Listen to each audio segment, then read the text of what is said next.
आता आपण वक्रतुंड महाकाय सूर्यकोटी समप्रभ निर्विघ्नं कुरु मे देव सर्व कार्येषु सर्वदा श्री गणरायाला वंदन करून आता सुरुवात करूया.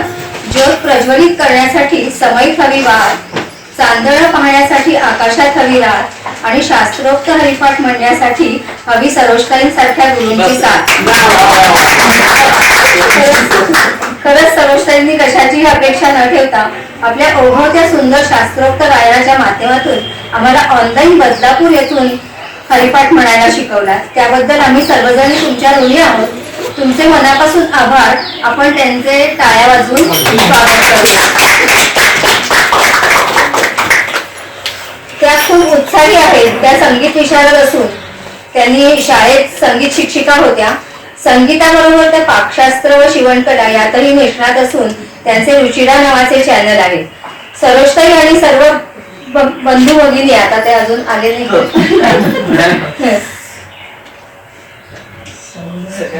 माझ्या निमंत्रणाला उपस्थित राहिल्याबद्दल सर्वांचे मनापासून स्वागत करते. ह्या वर्षा वरजे ह्या आज हरिपाठाचे निवेदन करणार आहेत. त्या शृंगेरी येथील शंकराचार्यांच्या मठातून मुखोद्गत गीतेचे पारितोषिक त्यांना मिळाले आहे. त्या गीतेचे पाठही घेतात. त्या ज्ञानेश्वरीचे निरूपणही खूप सोप्या आणि ओघवत्या भाषेत करतात. मी स्वतः गीतेची संथा त्यांच्याकडून घेतली आहे. या मिनिका जोशी या गेल्या 8 वर्षापासून या आता आपल्याला याची हार्मोनियमची साथ करणार आहेत. त्या गेल्या 8 वर्षापासून पंडित श्रीकांत ढोकरीकर यांचे शास्त्रीय संगीताचे गुरुकुल पद्धतीने शिक्षण सुरू आहे. कारण आजकाल गुरुकुल पद्धतीने कोणी शिक्षण घेत नसतात. गंधर्व महाविद्यालयाच्या त्या संगीत विशारद आहेत. हार्मोनियमचंही त्यांचे शिक्षण चालू आहे. मला त्यांची एवढी ओळख मिळाली. आता अजून तबला वादक आहेत सतीश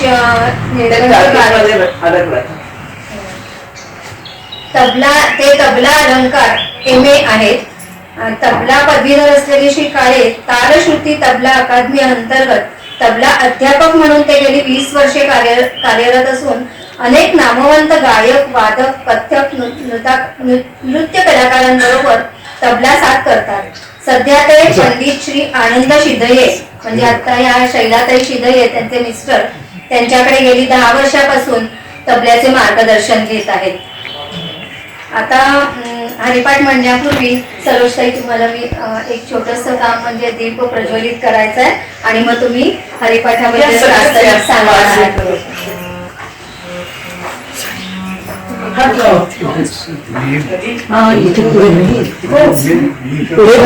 इकडे समजा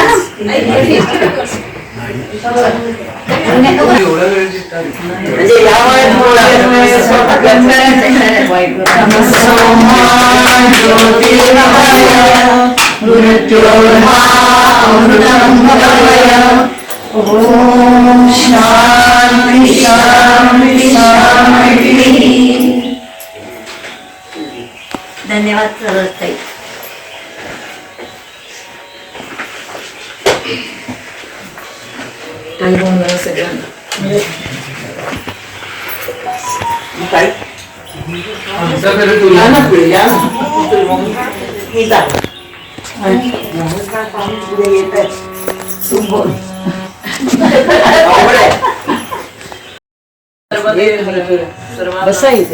धन्यवाद आणि वंदन आहे. तसंच नववर्षाच्या सर्वांना शुभेच्छा. सध्या मकर संक्रमण झालेलं आहे. तिळगुळ घ्या, गोड बोला, याचबरोबर आध्यात्मिक सुद्धा बोला असा आपण संदेश घेऊ. नववर्षातला जानेवारी 2026 मधला हा पहिलाच कार्यक्रम. सौ मंजिरी देव आणि संपूर्ण देव परिवाराला आमच्या हरिपाठ मंडळाकडून शुभेच्छा आणि धन्यवाद देते. आपण अधूनमधून सर्वांनी एकत्र आलं पाहिजे. हरिपाठाचा गजर झाला पाहिजे ही कल्पना मंजिरीताईंनी क्षणात उचलून धरली आणि त्यांच्या घरी हरिपाठाचं आयोजन करण्यात आलं. त्याच्याबद्दल खूप कौतुक आहे आम्हाला सगळ्यांनाच. आज 19 जानेवारी सोमवार शिवाय माघ मासारंभ. ह्या दिवशी शिवतत्व जागृत असतं अशी आपली श्रद्धा आहे. नाम जप नामस्मरण ध्यान हे विशेष फलदायी होतं ते शिवशक्तीच्या उपासनेने. ज्ञानेश्वर माऊलींना वंदन करून आपल्या सर्वांकडून ईशसेवा घडत राहो आणि निरंतर नामस्मरणाची गोडी लागो ही ईश्वर चरणी आणि महाराजांच्या चरणी आपण प्रार्थना करूया. महाराष्ट्राचं आणि कर्नाटकाचं श्रद्धास्थान असलेला पंढरपूरचा पांडुरंग म्हणजेच आपला लाडका विठुराया आणि रुक्मिणी माता ही आपली आराध्य दैवत आहे. तेव्हा आपण त्याचा उद्घोष गजराद्वारे करूया. तर आपण तो जय जय राम कृष्ण हरी म्हणूया सगळे मिळून. जय जय राम कृष्ण जय जय राम कृष्ण जय जय राम कृष्ण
जय जय राम कृष्ण जय जय राम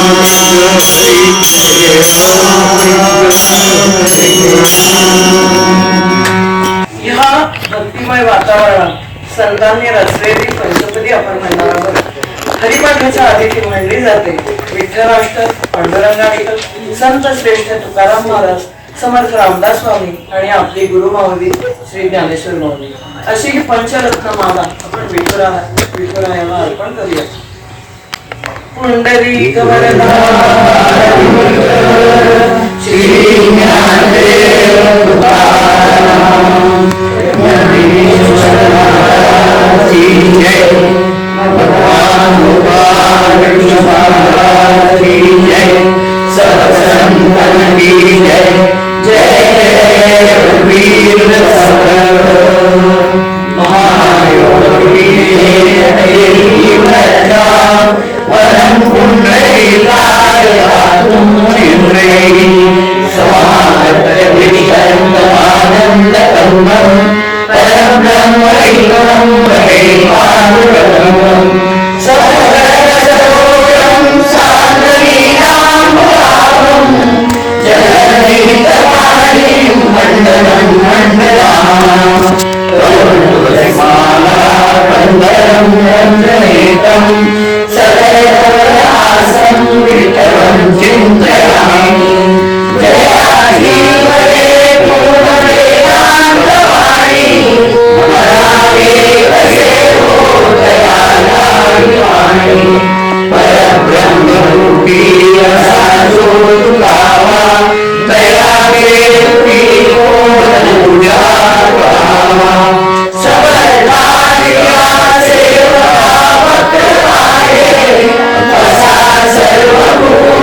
तस्मै श्री गुरवे नमः तस्मै श्री गुरवे नमः.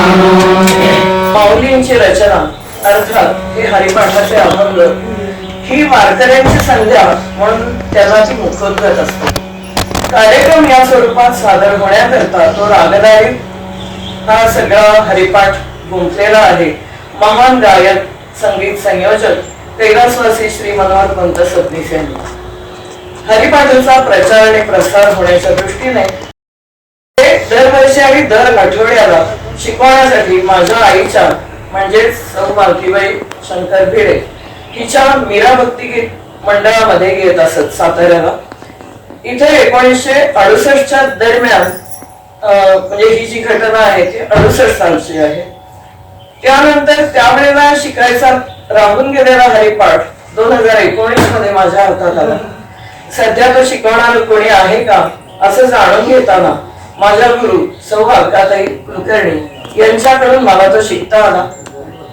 आज सगळ्या तुमच्यापर्यंत देताना मलाही खूप आनंद होतोय आणि ह्या सर्व साखळीला आपण विसरून चालणार नाहीये. हे दान आपण येणाऱ्या तरुण पिढीच्या ओंजळीत घालायचं आहे. दादा सबनीसांनी या अभंगरूपी हिऱ्याला रागदारीच्या कोंदणामध्ये बसवलेलं आहे आणि ही रत्नमाला तयार झाली. तेव्हा आपण आता सादर करूया. साजिरी गोजेरी मूर्ती विठ्ठलाची त्यालाही ओढू भक्त भेटीची. थकला भागला कष्टला वारकरी तमान असे त्याची. मुखदर्शन विठुरायाचे आस पुढील वारीची. असा हा जीव हरिनामामध्ये गुंतला की उरेल ती एकरूपता. तर पांडुरंगाच्या ध्यानामध्ये आपण रत होऊया आणि यमन रागातील हा अभंग ऐकूया.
तुळशी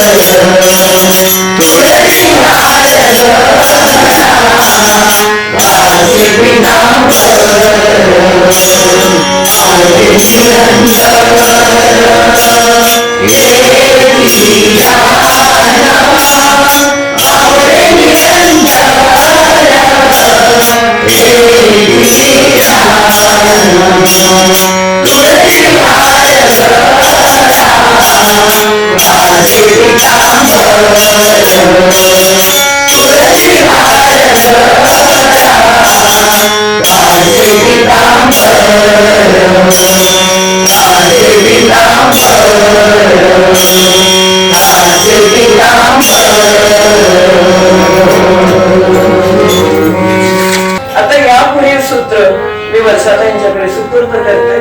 त्या पुढचं विवेचन त्या करते. धन्यवाद ताई. नमस्कार. इथे उपस्थित असलेल्या सर्वांना माझा नमस्कार. थोडासा आवाजाचा थोडंसं गर्दी झाली आहे त्याच्यामुळे ना. येथे आपण हरिपाठाचे अभंग म्हणण्यासाठी नाही तर गाण्यासाठी जमलो. आणि त्याचं वैशिष्ट्य असं आहे की कैलासवासी मनोहर सबनीस यांनी प्रत्येक अभंग हा वेगवेगळ्या रागांमध्ये स्वरबद्ध केलेला आहे. आणि आपण प्रत्येक अभंग हा शास्त्रीय संगीताच्या अंगाने सृजन भक्ती गीत आणि हरिपाठ मंडळ यांच्याकडनं ऐकणार. सध्या आपण हे नाव दिलेलं आहे आपल्या मंडळाला आणि हरिपाठ म्हणजे सांगितलं मग मी तसं ते सांगण्याचा प्रयत्न करते.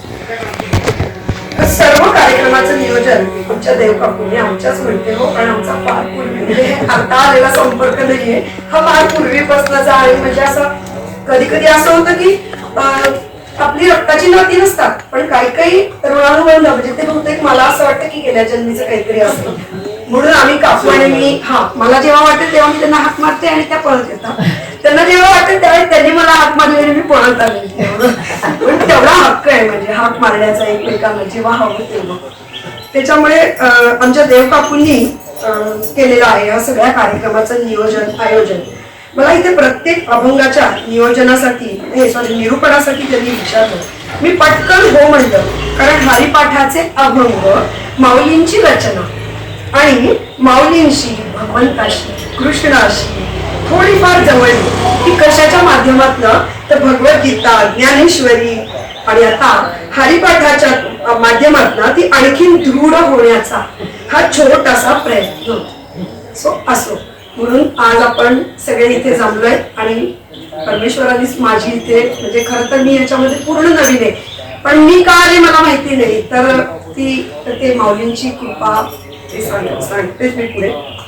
सगळ्यात पहिला अभंग आहे देवाची द्वारी उभा क्षणभरी तेणे मुक्तीचारी साधी येत्या. संपूर्ण हरिपाठ पाहिला तर सगळ्यांच्या अगदी सहजच लक्षात येतं की पूर्ण भक्ती मार्गावरती नेण्यासाठी. आणि भक्ती मार्ग कसा तर नामस्मरणाच्या रूपामध्ये हरिमुखे म्हणा म्हणजे भक्तीचे अनेक मार्ग आहेत पण आपल्याला सहज सोपा अगदी सुलभ करून सांगण्यासाठी म्हणून माऊलींचा हा प्रयत्न हरिपाठाच्या प्रत्येक अभंगातनं त्यांनी केलेला आहे. आणि आणखीन एक सांगते की भक्ती मार्गावरती नेण्यासाठी सहज सोपा मार्ग तर सांगितला पण अगदी प्रत्येकाला तळागाळातल्या अगदी म्हणजे जो शिक्षित नाही अशिक्षित आहे अशा पण व्यक्तीला माणसांना स्त्रियांना पुरुषांना लहान मुलांना समजावा अशा शब्दामध्ये माऊलींनी त्याची रचना केलेली आहे. आता काय सांगताय देवाची द्वारी उभा क्षणभरी बरं का. आता आपण काय अर्थ घेणार की बस एक क्षणभर उभं राहिलं की त्याने मुक्तीचारी साधलेलं चला 4 मुक्ती मिळाल्या. पण त्याचा अर्थ तसा नाही हा सहज घेण्याचा अर्थ आहे.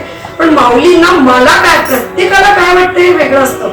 मला काय वाटतंय ते मी थोडासा सांगण्याचा प्रयत्न करते. मला असं वाटतं की माऊली म्हणतात क्षणभर म्हणजे रोज किमान क्षणभर. आणि ज्यावेळेला मी रोज किमान क्षणभर देवाच्या दारात देवासमोर हात जोडून उभी राहील क्षणभर बर का.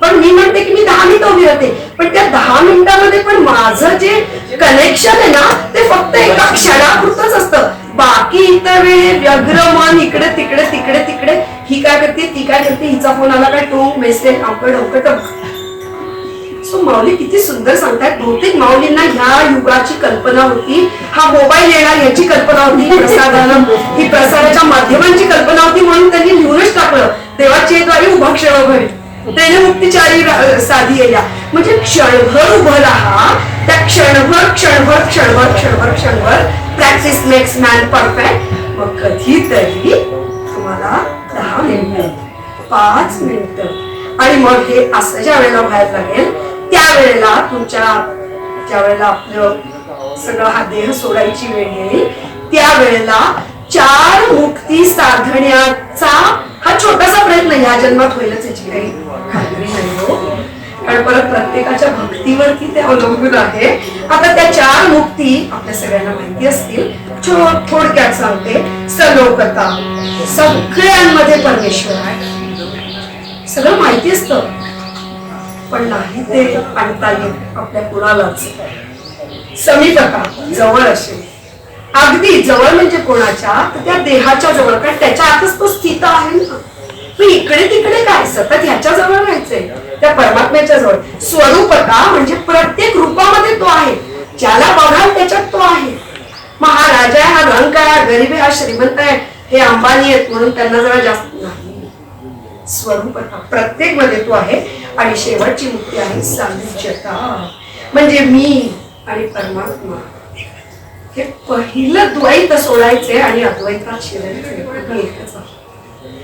मग असा हा अप्रतिम सुंदर अभंग त्यांनी रागधानी याच्यामध्ये स्वरबद्ध केलाय. देवाची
पुढचा अभंग बिहार या रागामध्ये गोठलेला आहे.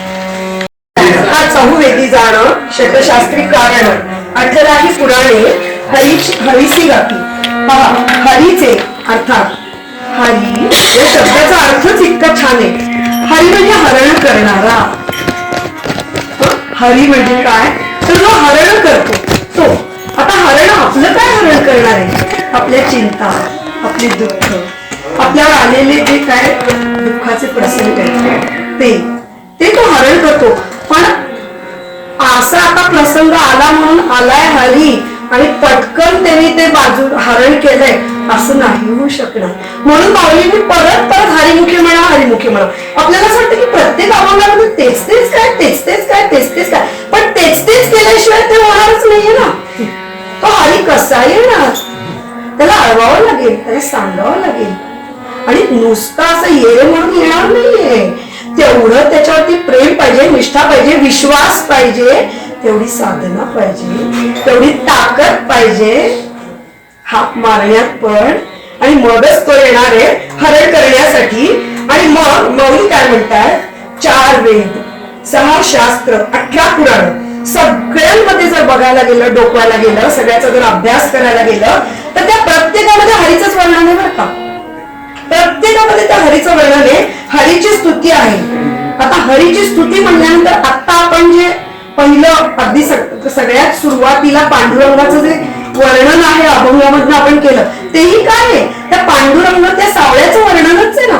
रामरक्षा काय आहे, त्या रामाचं वर्णन आहे. कुठल्याही स्तोत्रात जा तुम्ही, कुठल्याही स्तोत्रात जा, म्हणजे स्तोत्र या शब्दाचाच अर्थ स्तुती आहे.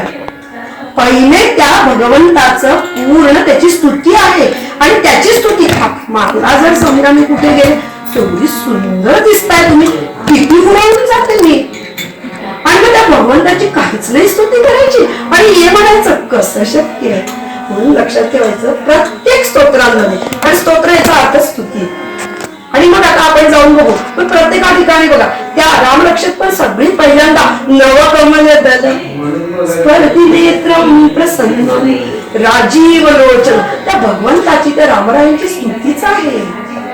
तर तसं मग बघायला हरीची स्तुती कशातही जा, पण हरीचीच वर्णन, हरीची स्तुती पहा. कोणतंही स्तोत्राचा अर्थ स्तुती आहे. आता जर दह्याला घुसळलं तर त्यातनं काय निघतं, लोणी, आपल्या सगळ्यांना माहिती आहे. आणि मग आपल्या सगळ्यांना माहिती आहे की दह्याला घुसळल्यानंतर जसं लोणी निघतं तसं हे वेद, शास्त्र, पुराण याचं जर आपण मंथन करायचं ठरवलं तर माऊली सांगतात की मंथन करायचं ठरवू नका, मंथन करा. आणि मग काय होणार आहे, तर त्या अनंताला, त्या परमात्म्याला, त्या परमतत्वाला, त्या ईश तत्वाला प्राप्त होईल. म्हणून माऊली सांगतात कशातही जा, त्याचं मंथन करा आणि मग त्या तत्वाला प्राप्त व्हा. पहा, अगदी सगळं काही वाचन, मनन, चिंतन या एका आयुष्यात होणं शक्यच नाही. आपण फार उशिरा सुरू केलंय कारण हे सगळं, आणि ते सुरू केल्यावर वाटतं अरे उशीरच झाला, पण नसल्यापेक्षा बरं ना असं म्हणायचं. मग याला सगळ्याला एका आयुष्यात नाही जमणार. तर सोप्या गोष्टी आहेतच ना. काय तर या हरीचं फक्त आणि फक्त नामस्मरण करा, यातच व्यग्र राहा. आणि म्हणून हा अभंग बिहाग या रागामध्ये बांधलेला आहे.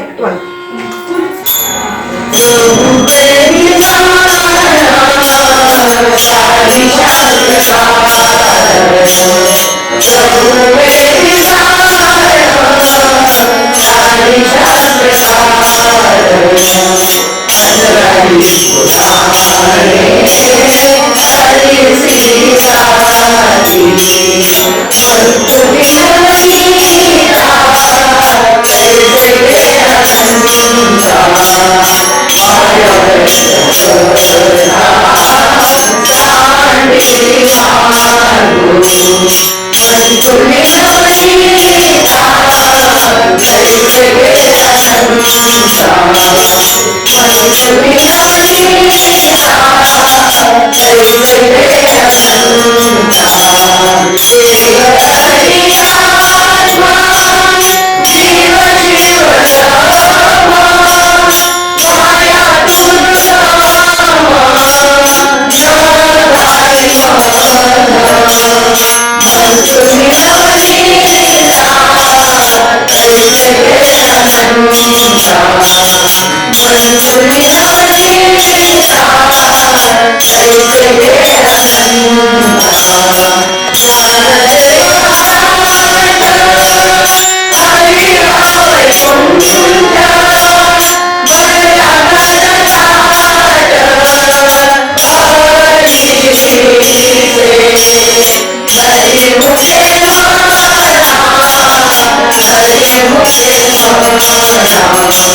पुढचा अभंग आपण राग केदार यामधून ऐकणार आहोत.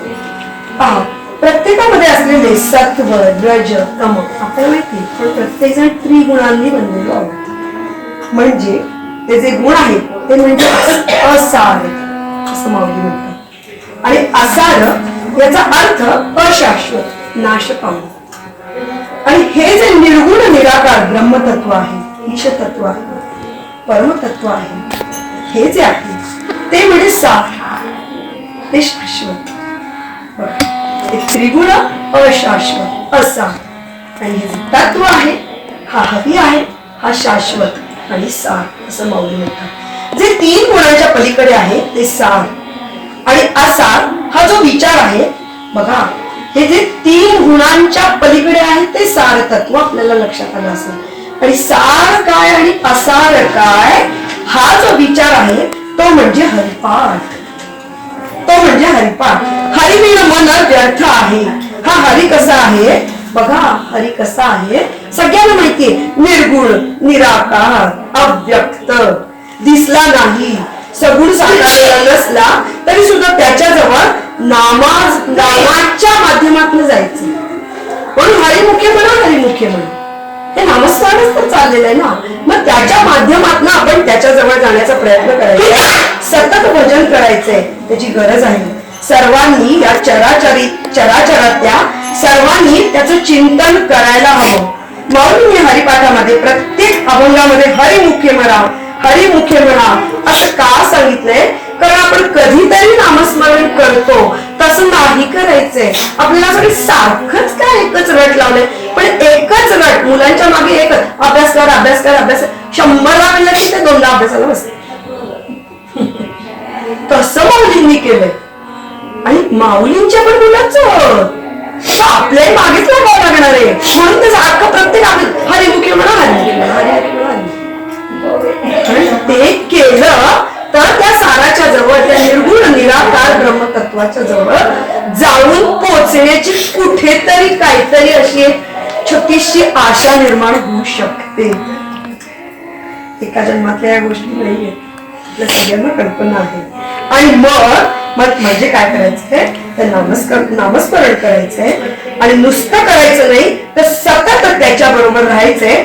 अगदी क्षणभर सुद्धा विसरायचं नाही. त्रिगुण गुणांचे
बागेश्री या रागामध्ये रचलेला आहे. प्रत्येक अभंगामध्ये जीवनासाठी संदेश आहे. लक्षात घ्या मावशींनी अगदी प्रत्येक अभंगाचा जर आपण विचार करायला गेलं तर प्रत्येक अभंगामध्ये एवढी मोठी 140 कोटीची जगत आहे आणि प्रत्येकाने विचार करायचा ठरवला ना तर प्रत्येकाचं जीवन हे वेगळं आहे. प्रत्येकाचं नशीब, प्रत्येकाचं आयुष्यामध्ये येणारी स्थित्यंतर सगळी वेगळी आहे. पण माऊलींनी अभंगच असे लिहिलेले आहेत की ते प्रत्येकाच्या जीवनाला अप्रोप्रिएट फिट असं त्या म्हणजे मला असं वाटतं नाही माझ्यासाठी हे बरोबर आहे, त्यांना वाटेल नाही माझ्यासाठी पण बरोबर आहे. म्हणजे काय शक्ती असेल, काय प्रतिभा असेल. आणि माऊली म्हणजे सॉर्टेड, मी म्हणलं त्यांच्या एवढं सॉर्टेड मी बघितलंच आहे. ज्ञानेश्वरीत आम्ही एक एक गोष्टी बघतो ना, म्हणजे मी सांगते प्रश्न पडायला लागायचा अवश्य उत्तर आलेलं असतं. तुम्हाला प्रश्नच पडू देत नाही, क्लिअर. तुम्ही एकदम क्लिअर होतच जायचं, एकदम मनात अंतू पंतू गेंतू काही नाही ठेवतच नाहीत माऊली.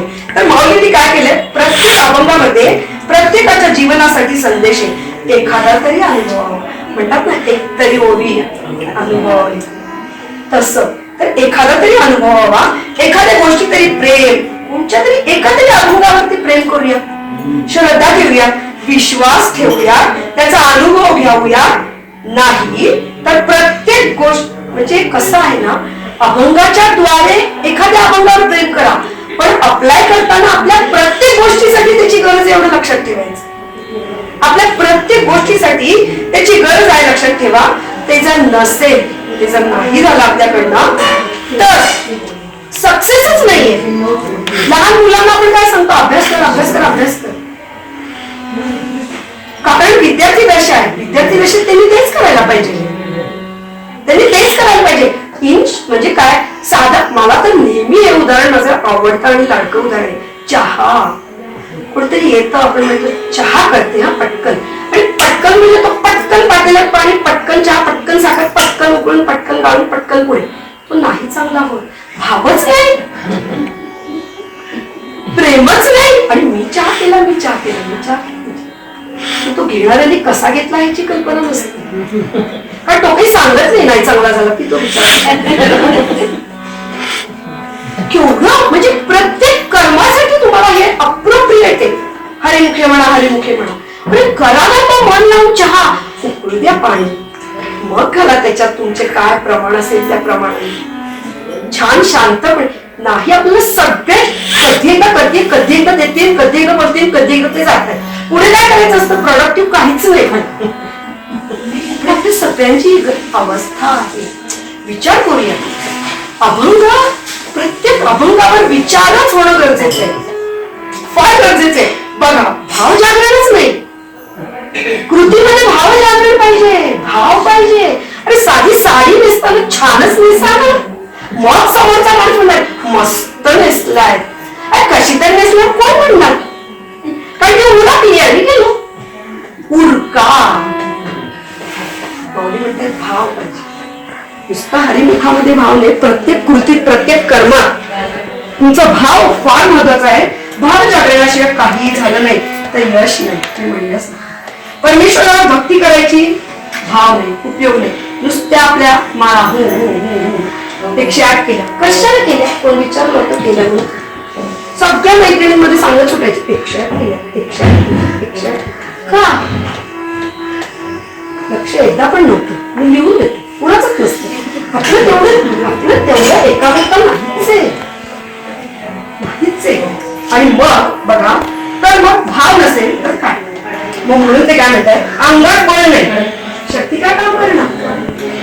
अंगात बळ नाही, शक्ती काय काम करणार, काहीतरी ताकद हवी, काहीतरी ज्ञान हवं, काहीतरी माहिती हवी. भाव बळ अंगात नाही, आणि मग ते काम, ती भक्ती कशी पूर्णत्वाला जाणार. मग कशावरही करा, कशावरही ती पूर्णत्वाला जाऊ शकत नाही. रिझल्ट कसा मिळणार, उगीच श्रीन करून त्रास करून काय फायदा. एके दिवशी हा प्रपंच करण्यासाठी आपण सायास प्रयास करतच असतो, फक्त तेवढंच करतो. हरीसाठी आपण काय करतो. या काकूने आता मगाशी सांगितलंय की हा एक्सरसाइज 2 महिन्यात एकदा तरी झालाच पाहिजे, नाही तर काकूनी बोलायला झाला टिक संपलं विसरा. बघा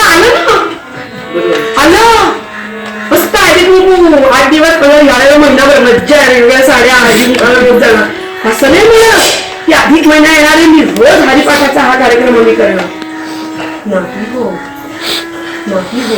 सांगतायत ना माऊली, अरे आपण सायास प्रायास प्रपंच करत राहतो हरीसाठी वेळ कुठे देतो. आणि मग आलं संकट, कोणाला तरी विचारतो, जरा हे वाचा जरा ते वाचा, आणि बसतो वाचनाला, उपयोग काही होत नसतो. आता पण बघतोय आपण केव्हा केव्हा काय काय करतोय, आपल्याला असं वाटतं त्याचं कुठे लक्ष आहे. आता शेवटी माऊली सांगतात, कार्य म्हणजे बघा, प्रत्येक कार्य ही देवकामांना 100% प्रयत्न करा, म्हणजे संसारातनं बाहेर पडा आणि मग आपोआप होणार, अप अँड डाऊन येणार. पण संसार म्हणल्यानंतर सगळ्या गोष्टी येणार, कधी सुख कधी दुःख, पण तोंड द्यायचं सामर्थ्य फक्त या हरी भक्तीमुळे, फक्त या हरिमुखे म्हणा. बाकी कशात आणि ते एकमेव तत्व आहे जे शाश्वत. आपण सगळे अशाश्वताच्या पाठीमध्ये धावतो.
अभंग मालकंस रागामध्ये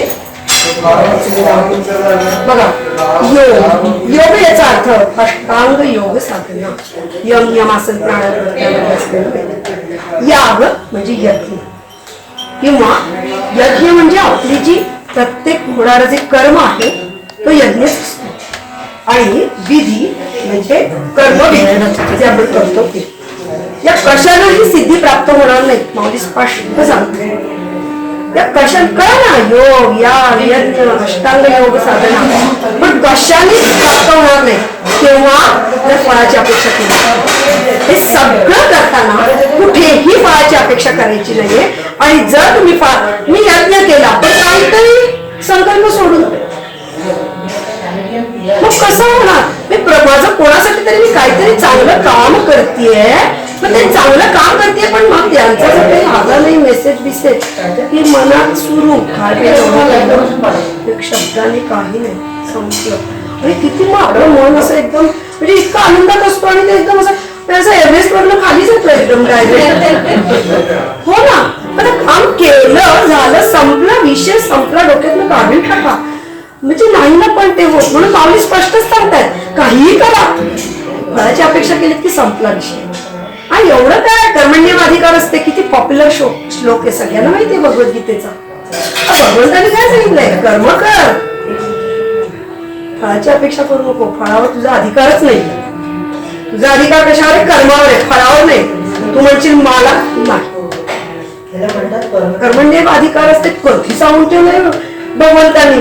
आणि माऊली पण पुढे तेच सांगतात, संतांनी तेच सांगितलेलं आहे. तर ते काय म्हणतात की चल ते बघा, हे जर प्राप्त होणार नाही, कारण हे सगळं फळाच्या अपेक्षेने केलं ना मग संपलं. कारण फळाची अपेक्षा केली की अहंकार आला, मी केलं ना. पण सिद्धी मोक्ष प्राप्त करायचंय तर भावाशिवाय काहीही नाही. भाव जागरण झालं पाहिजे. आणि मग भाव जागरणाशिवाय काही नाही, श्रद्धेशिवाय काही नाही, कळणारच नाही. कारण देव हे जाणून घ्यायची गोष्ट आहे. ते काय आज जरा जाऊन मेथी घेऊन आले नाही, तो जाणून घ्यायचंय. आणि जाणून कधी घेता येणार आहे? माझ्या जर मनात भाव असेल तरच मी त्याला जाणू शकणार आहे. मनी नाही भाव आणि देवा मला पाव. आपल्याला माहितीये ना देव आशाला भेटायचं नाही आणि मन देव बाजारचा भाजीपाला नाही, असंच आहे ना. मनात भावच नाही आणि देवा मला पाव कसं पॉसिबल आहे? अजिबात नाही. देव हा जाणून घ्यायची गोष्ट आहे. देव जाणून घ्यायचा असेल तर माऊली पुढे छान, आता बघा पुढे पुढे जायला लागले माऊली. सुंदर सांगताय मार्गदर्शन हवं. आज आपण इथे लक्षात ठेवून गेलो, रोज हरिमुखे म्हणा म्हणायचे, रोज म्हणायचे. अरे नाही म्हणा, कोणाचं तरी मार्गदर्शन पाहिजे. आता तुम्ही हे सगळे शिकला, यांच्या मार्गदर्शनाखाली आपल्या घरी बागेश्वरीत म्हणा आलं असतं का? म्हणता नाही. आता येऊ शकेल शिकल्यानंतर, पण तसं नाही. आणि मग बघा, मार्गदर्शनासाठी मोठा पडला आहे. मग गुरु शिवाय ईश्वर प्राप्ती होणार नाही, कारण त्याच्याशिवाय तो कळणारच नाही. माऊली सांगतात जरी अनुभवी गुरु केला तरी सुद्धा तप केल्याशिवाय ती गोष्ट सातत्याने होणार आणि नेमाने केल्याशिवाय होणार नाही, दिल्याशिवाय होणार नाही. दानाशिवाय तपाशिवाय निसर्गाला दिल्याशिवाय गोष्टी होत नसतात. गुंजेविणं म्हणजे सांगून आणि ऐकून मगच हित प्राप्त होतं. त्याच्यासाठी संबंध चांगला हवा. शेवटी माऊली सांगतात, दृष्टांत देतात की साधू संगतीशिवाय, संत संगतीशिवाय आणि गुरुच्या संगतीशिवाय कोणालाही. आणि इवन माऊली पुढे सांगतात शेवटी त्या चरणामध्ये मलाही म्हणे, म्हणजे माऊलींना स्वतःला सुद्धा प्राप्त झालेलं नाहीये प्रत्यक्ष संत मार्गदर्शन. गुरु हे या वाङ्मयाच्या ग्रंथाच्या माध्यमातून प्राप्त होऊ शकतो, त्यांच्याशिवाय तरणोपाय नाही. आणि म्हणून हरिपाठात सारखं जायचं. आता काय म्हणलं, मला माऊलीच हवे मार्गदर्शनाला. कसं शक्य आहे? कशी ना ज्ञानेश्वरी म्हणजे प्रत्यक्ष माऊलींचं वाङ्मयीन रूप आहे. भगवद्गीता म्हणजे प्रत्यक्ष भगवंताचं वाङ्मयीन रूप आहे. रामरक्षा म्हणजे रामाचं वाङ्मयीन रूप आहे. शिवा त्याच्यात आणि आणा आपल्या समोर त्यांना. परत म्हणल्यासारखं भाव भाव. अरे रामरक्षा केवढी गडबडीत म्हणतो आपण. राम म्हणलाय पटकन रुका आणि काम लागा तुमच्या कामाला. अजिबात नाही, अजिबात नाही. मोहनाताई तर स्पष्ट बोलतात, कुत्र म्हणल्यासारखं म्हणतात. मोहना त्यांचे शब्द आणि ते मला पटलं. काय तो श्री पहिला आहे, दुसरा आहे काय पाठ म्हणून कसं म्हणायचं? अजिबात श्रीराम राम रघुनंदन राम राम, श्रीराम राम रघुनाथ राम राम. अरे किती गोड वाटत. अरे इथे राम आला, राम समोर आहे, राम शेजारी आहे, राम इकडे, राम तिकडे, जाणीव व्हायला लागते. पण तसं म्हणा एकच सांगतायत माऊली प्रत्येक वेळेला भाव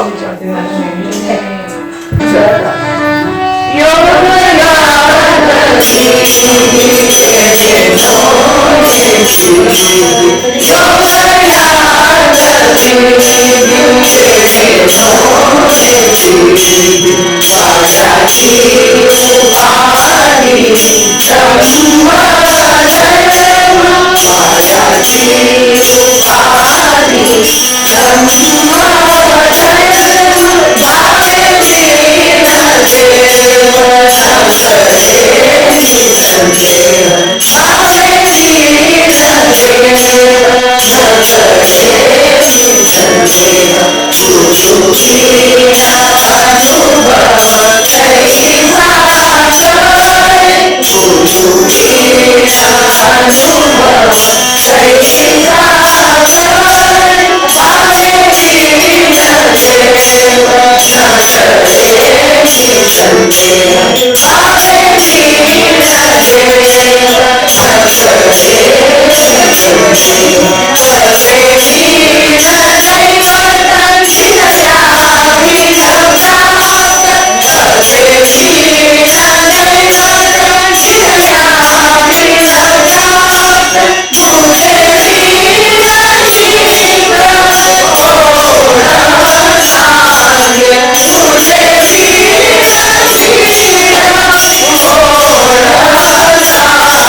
आता राग आहे तिलक काव्य.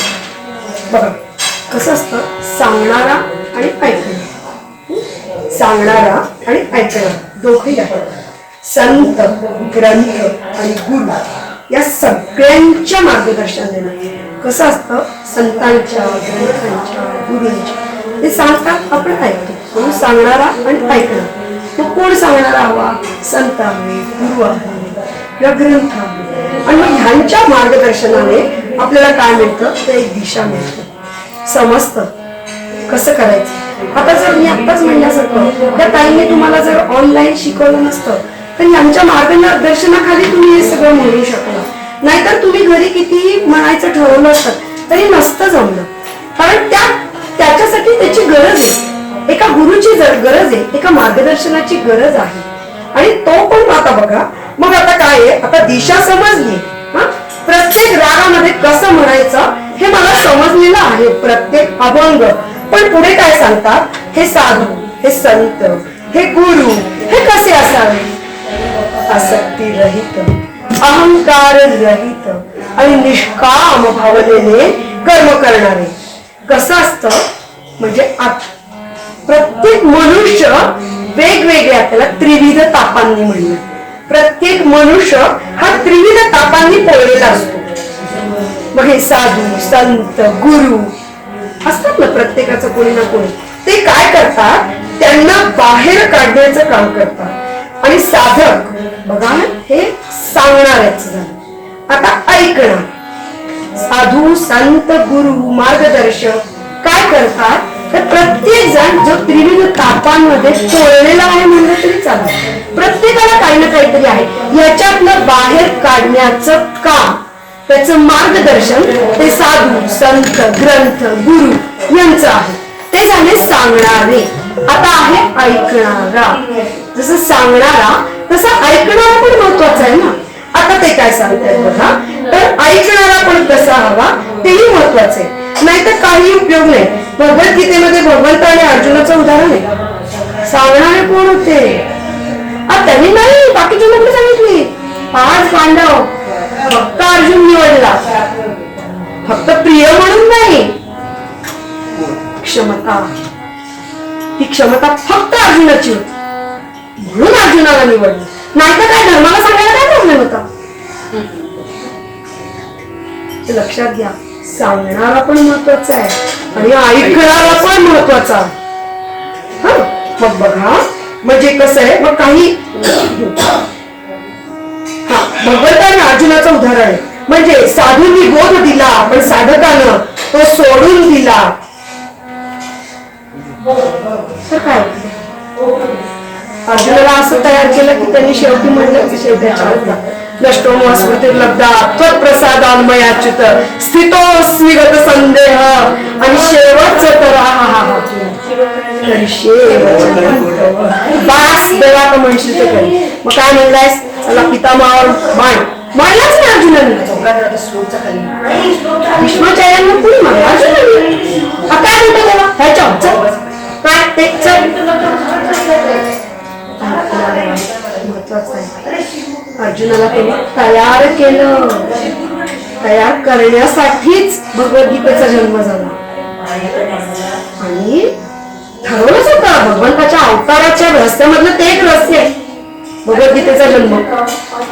अर्जुनाला तयार करणं झाला ना तयार. काय ऐकायचं, मार्गदर्शन घ्यायचं, ग्रंथ वाचायचे, हरिपाठ म्हणायचं म्हणून माऊली सांगतात. चांगलं 360 अंशामध्ये बदल कुणाच्यातच होतो. एक अंश भगवंताला पण तेवढाच अपेक्षित आहे. पहिलेच सांगतो, तो काही म्हणत नाही इकडे एकदम बदल करा, अजिबात नाही. तर फक्त एक अंश तेवढा आपण करायला प्रयत्न. आणि मग बघा, ऐकणारा पण फार महत्वाचा आहे. म्हणून त्याच्यासाठी सांगितलंय की कापुराला अग्नी मिळाला की तो जळून जातो. म्हणजे अस्तित्वच ठेवत नाही, स्वतःच जळून जातो, स्वतःच अस्तित्व पण ठेवत नाही. असं साधकाची स्थिती व्हायला पाहिजे नाही. आता बोधाला आत्मसात केलं, सगळ्याच्या पल्याड माणूस जातो तेव्हा तो संसार बंधनाच्या मोक्षाच्या जवळ झालेला असतो. पण त्यातून तरायचं तर साधू संत जवळ हवे. मी एव्हरेस्टवर चढलीये, जवळ आलीये, चढले नाही, जवळ आले, पण काहीतरी गडबड झाली की गुडून गुडून गुडून दहा चढलेल्या ते साक्षीडी सारखं होतं. 99 पर्यंत जाऊन एकावर साक्षीडी तसंच आहे. 99 ला दान पडले की ते डायरेक्ट मुखात त्या खाली. बघा काय करायचं ते आपण प्रत्येकाने ठरवायचं. संसार बंधनाच्या मोक्षाच्या जवळ आलेला असतो, त्यातून तारायचं तर साधू संत जवळ हवेच. आता मला संत सज्जनांची संगतीची गोडी लागलेली आहे.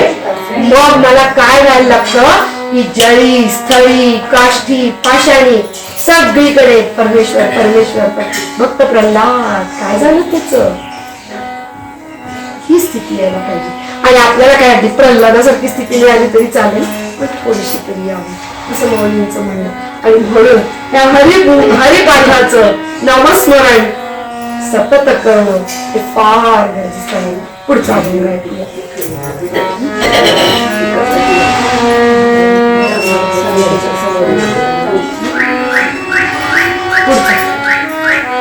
साधु गोड झाला जो मुरोनिया केला, साधु गोड झाला जो मुरोनिया केला,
हरी झाला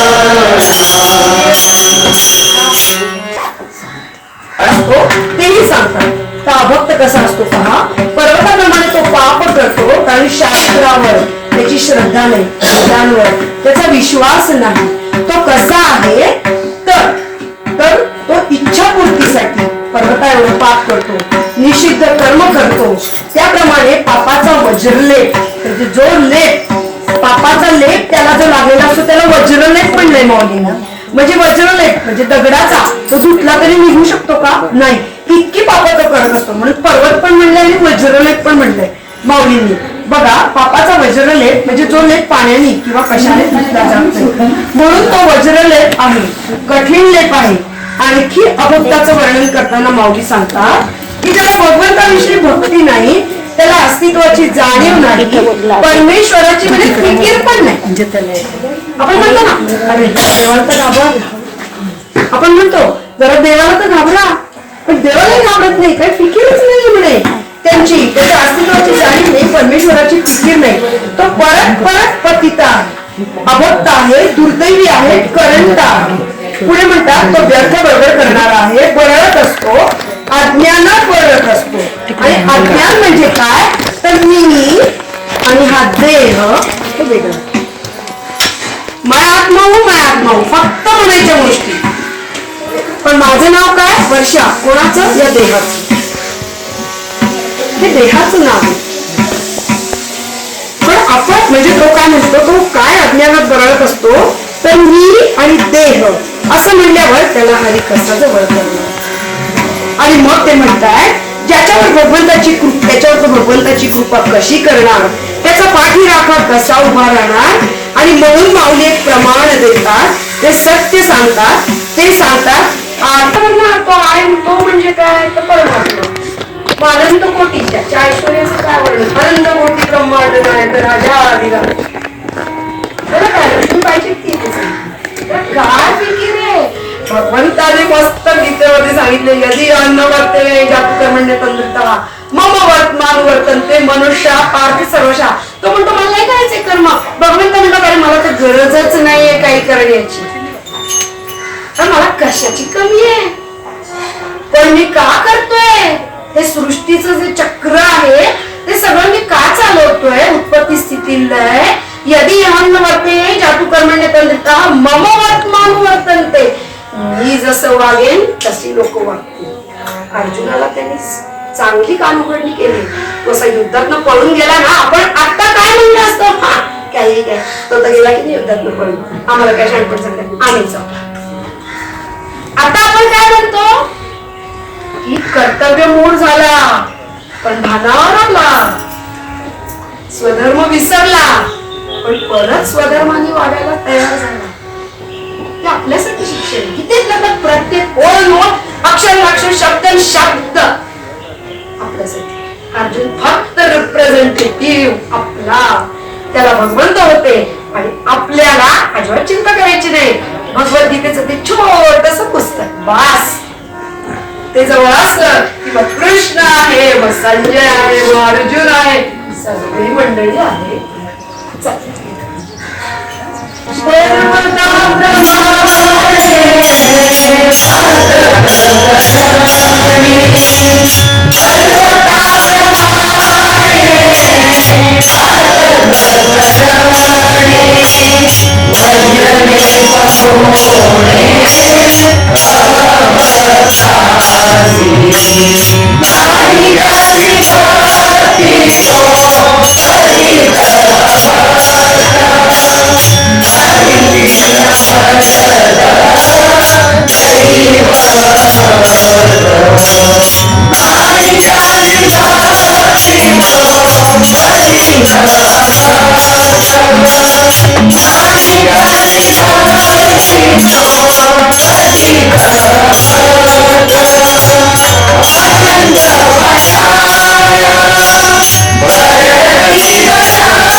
वेगवेगळ्या रागामध्ये बांधल्यामुळे ते हरिमुख्य मला किती वेगळं वेगळं ऐकायला भेटलंय. प्रत्येक काय शब्द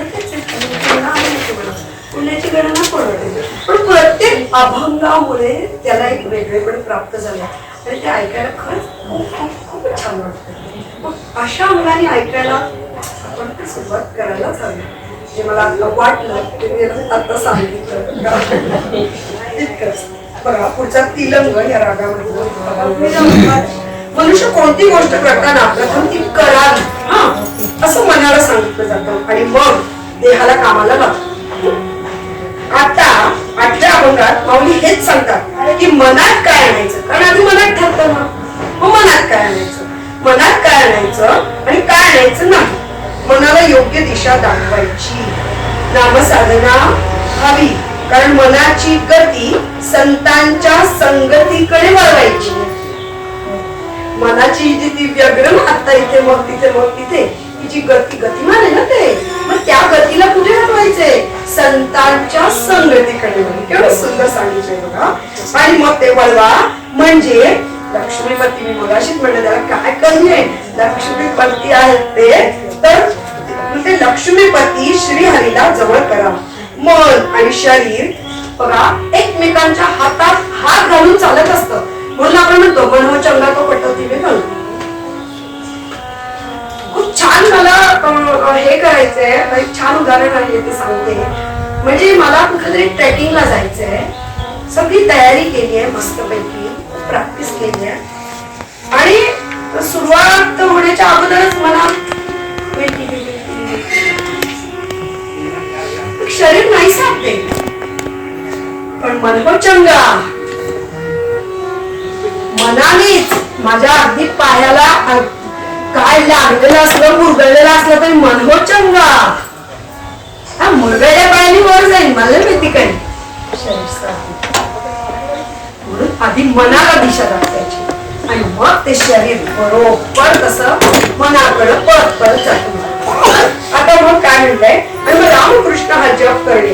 प्रथम देहाचा भाव, कारण हा जप शिवाचा आत्मा आहे. हा जप शिवाचा आत्मा आहे. शंकराला सुद्धा हा जप खूप आवडीचा आहे. जपामुळे जप हे अशा प्रकारचं साधन आहे की जीवाचा त्वरित भाव, म्हणजे तूपणा गेले वाया म्हणतो ना, मी तूपणा गेले वाया, म्हणजे तू आणि मी वेगळा एकच, हा संपणार आहे. कारण एकरूप होणं महत्वाचं आहे. व्यग्र मन, एकाग्र होणं फार गरजेचं आहे. मंत्र जप अखंड होणं गरजेचं आहे. द्वैताचं बंधन होणार नाही, फक्त नामस्मरण हवं. कारण जे योगी आहेत, जे संत आहेत, जे महापुरुष होऊन गेले, त्यांनी सुद्धा नामस्मरणाच्या अमृताची गोडी चाखण्याची त्यांना सुद्धा सवय झालेली होती. आणि तेव्हा त्यांच्या संगतीत राहणं गरजेचं आहे. माऊली उदाहरण देतात भक्त प्रल्हादाचं. तो त्याच्या आईच्या गर्भात असतानाच नारदांच्या माध्यमातून नामस्मरणाची त्यांना गोडी लागून गेलेली आहे. आणि मग भक्त प्रल्हादाचं आपल्या सगळ्यांना कथा माहिती सांगायची गरज नाही. माऊली इथे सांगतायत काय, पहिले मनाला त्या दिशेने वळवा, मग शरीर आपोआप येईल. मनावर काम करा. आणि मनावर काम करण्यासाठी हे मन कसं आहे, व्यग्र आहे, तर त्याच्यावर काम करायचे. तर मला काय करायचे, नामस्मरण सतत. इकडे मी काहीतरी बोलते, काहीतरी काम करते, काहीतरी चाललंय, पण ते जप म्हणतात ना, ती साधना गोंदवलेकर महाराजांच्या अनेक शिष्यांना साधलेली आहे. पण परत म्हणण्यासारखं प्रॅक्टिस मेक्स मॅन परफेक्ट. त्याच्याशिवाय काही नाही. आज ठरवलं उद्या होईल, शक्य नाही, अजिबात शक्य नाही. प्रल्हादाचं सांगताना आता आम्ही गेलो होतो मला भागवत ऐकायला, तेव्हा त्यांनी छान गोष्ट सांगितलं की सगळं ते भक्त प्रल्हाद म्हणजे तो हिरण्यकश्यपूचाच मुलगा. मग सगळं ते राक्षसांच्याच ह्याच्यामध्ये होता. नारदाला माहिती होतं की प्रल्हाद वन त्या सगळ्यांची प्रिटलाईन, एव्हरीथिंग इज प्रिडिस्टाईन. तसं त्यांना माहिती होतं की इकडे हा जो येणार आहे जन्माला, तो काहीतरी वेगळं काम करणार आहे आणि नरसिंह अवतार वगैरे वगैरे वगैरे. मग त्यांनी काय केलं, ती जी कयादू होती की नाही, त्या हिरण्यकश्यपूची बायको, तर ती प्रेग्नंट राहिली. नारदांना कळलं. मग ते आले हिरण्यकश्यपूकडे. ते म्हणे, अरे हे बघा, इकडे सारखं राक्षसांचं तुमचं सारखं युद्ध प्रकरण चाललेलं असतं.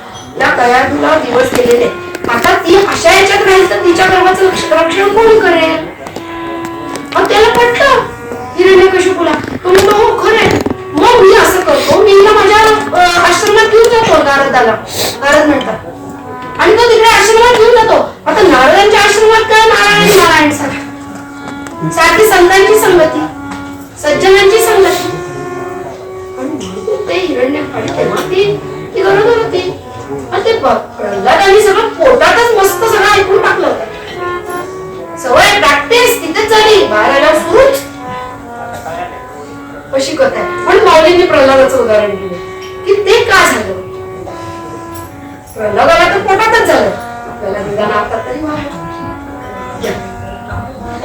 काय हो ना म्हणून दिलंय मला संतांचे संतांनी हनुमान सती संतांचे संतांनी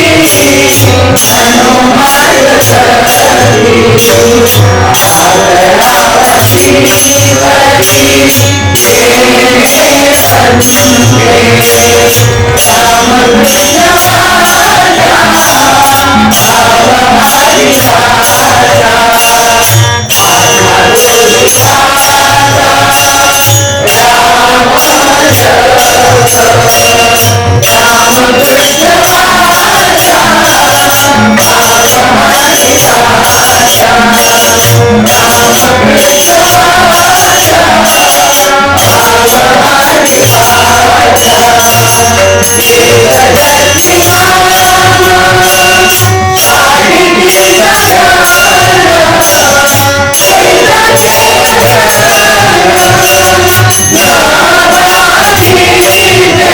रामकृष्ण हरी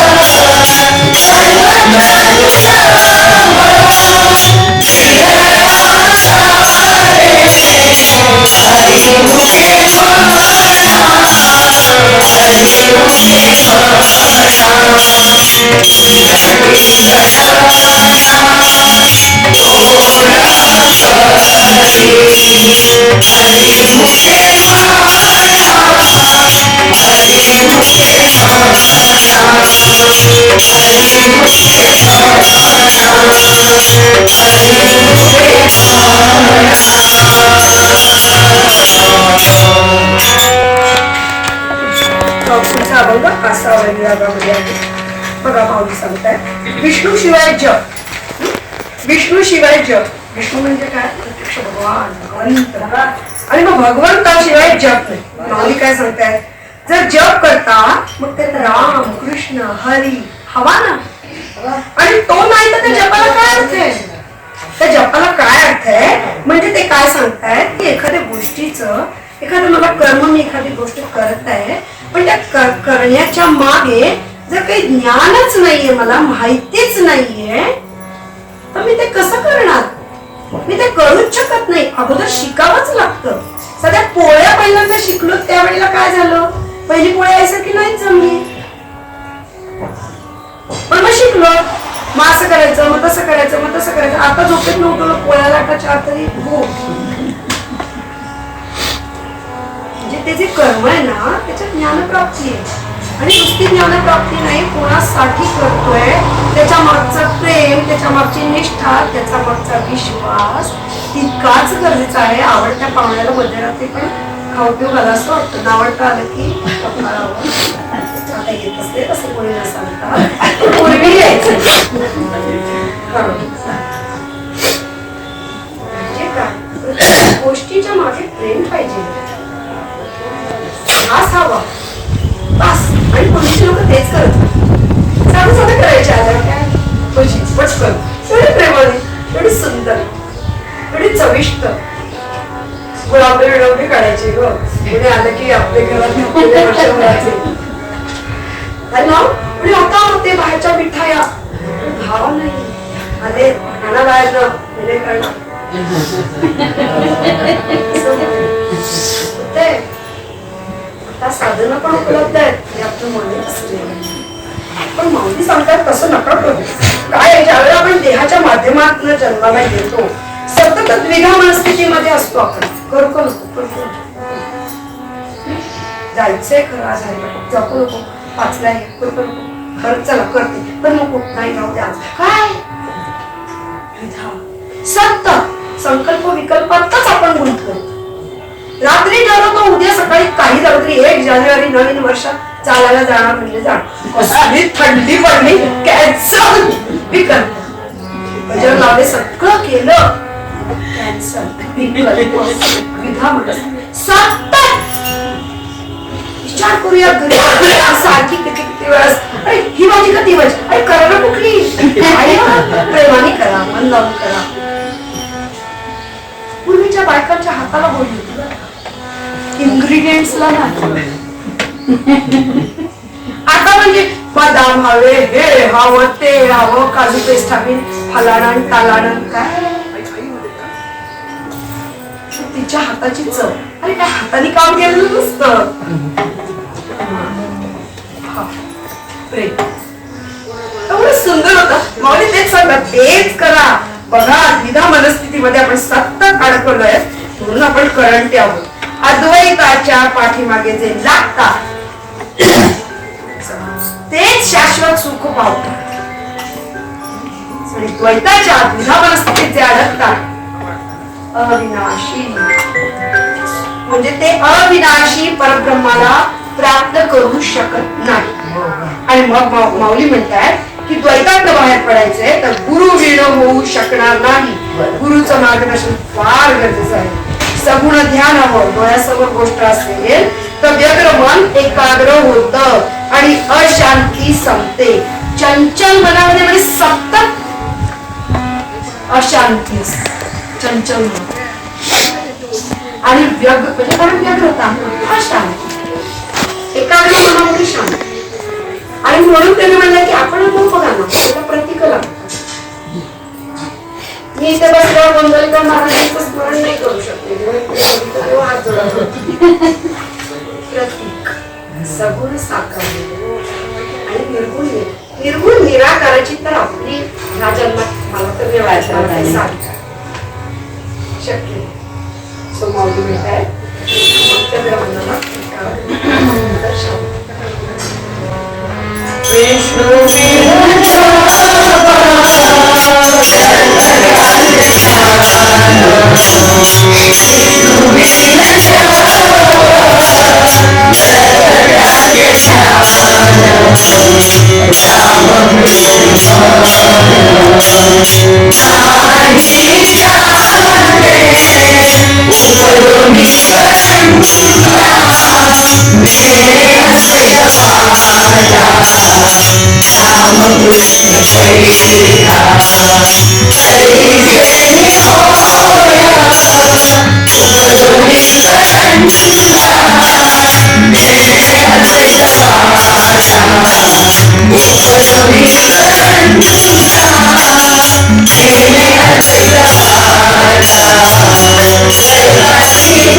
Hare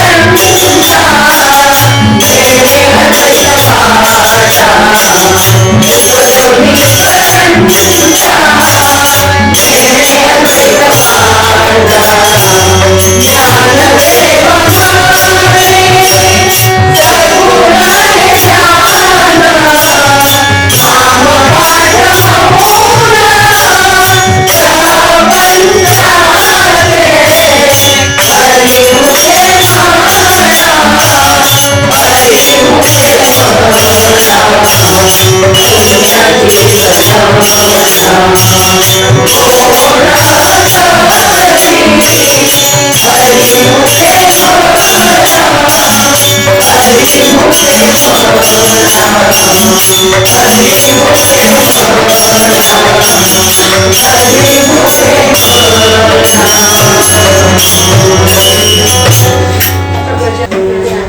आपला हरिपाठाचा पहिला भाग होतो तो आपण गजर करू.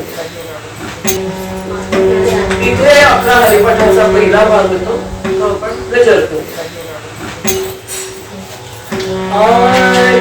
किती आनंद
Thank you.